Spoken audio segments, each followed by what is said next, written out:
I'm Suhas Dwarkanath, a coffee connoisseur, trainer, and brewer. I have worked hard to bring coffee culture to India and train the next generation of coffee professionals. And I'm taking a trip with Hyundai to rediscover some of the places that are close to my heart and my journey as a coffee brewer. I'm taking you on a journey right from bean to cup.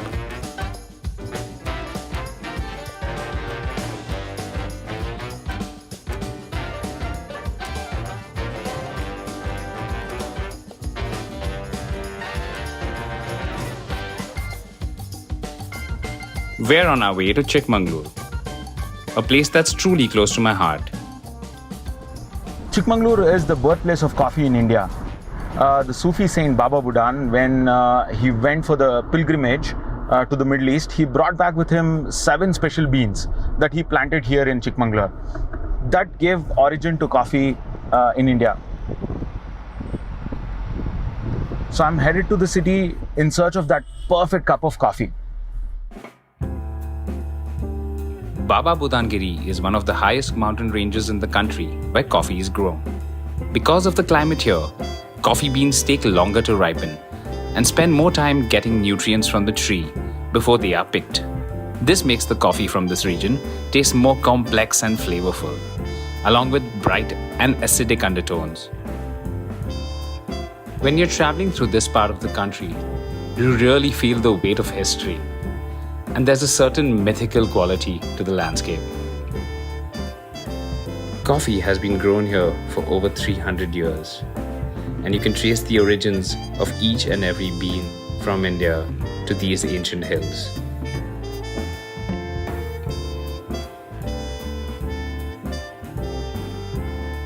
For me, coming back here feels absolutely surreal.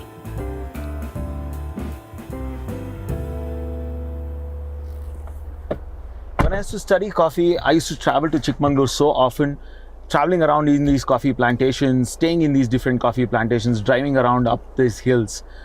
This brings back so much of nostalgia and a rush of memories. It's so thrilling.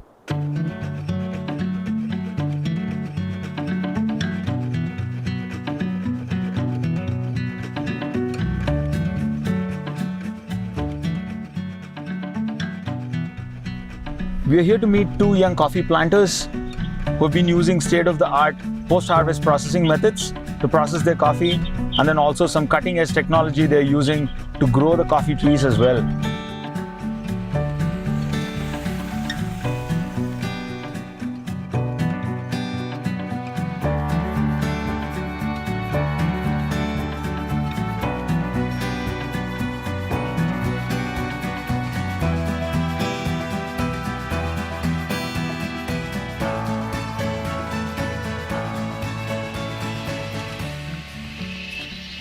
Hey Ishwar, what according to you are the 3 most important things in growing a coffee tree to make that perfect cup of coffee?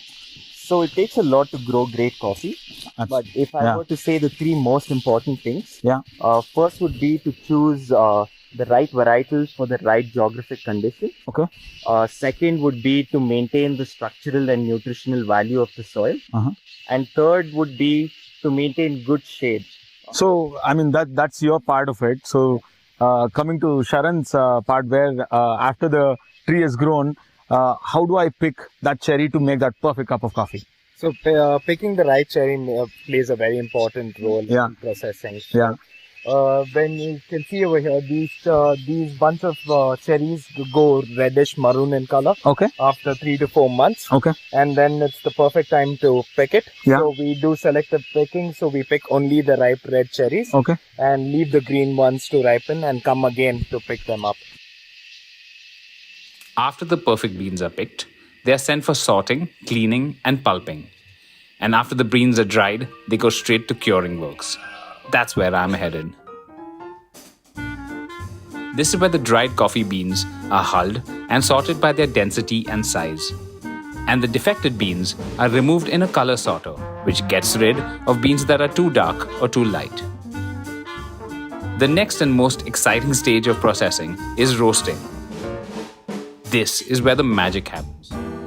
Coffee beans consist of complex chemical constituents like carbohydrates, proteins, lipids, acids, and caffeine. These chemical compounds transform during the roasting process based on the temperature profile of the roast, producing those magical flavors and aromas that we all love.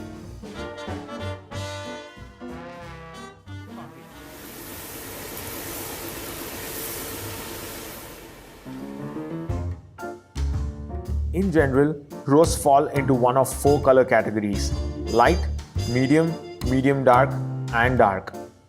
Each roast tasting bolder than the last.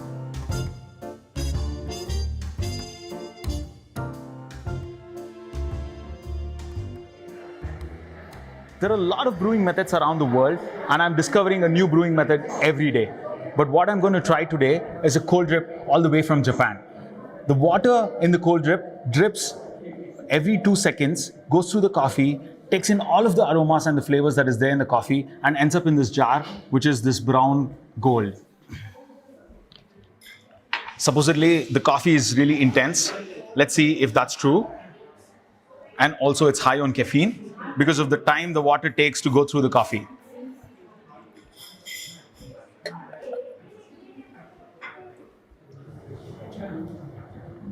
The coffee is quite intense, has a bold body, and surprisingly has a chocolatey aftertaste.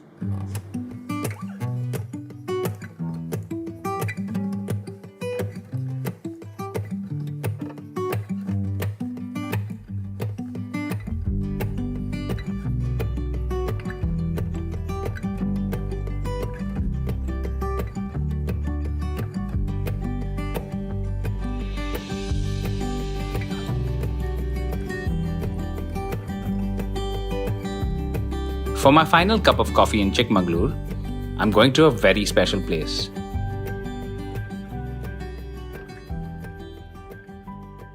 To end this beautiful journey in Chickmagaluru, I have in front of me 2 cups of coffee. It's brewed the exact same way, but 2 different coffee blends.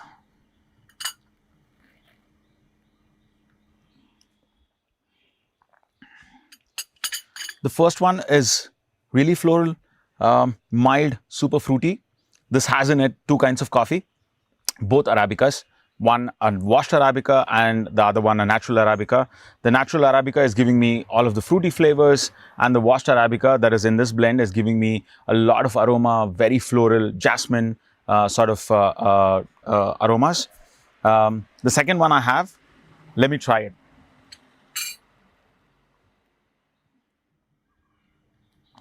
Wow, that kicks a punch. This has in it 30% of Robusta, natural Robusta, and has the same Arabica, washed Arabica that's in this blend.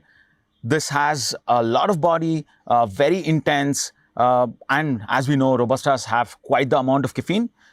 So this is for sure going to keep me up in the morning when I wake up. So this definitely is a morning cup of coffee, and this definitely is something that I would enjoy in the evenings. But today, I'm going to drink both of them.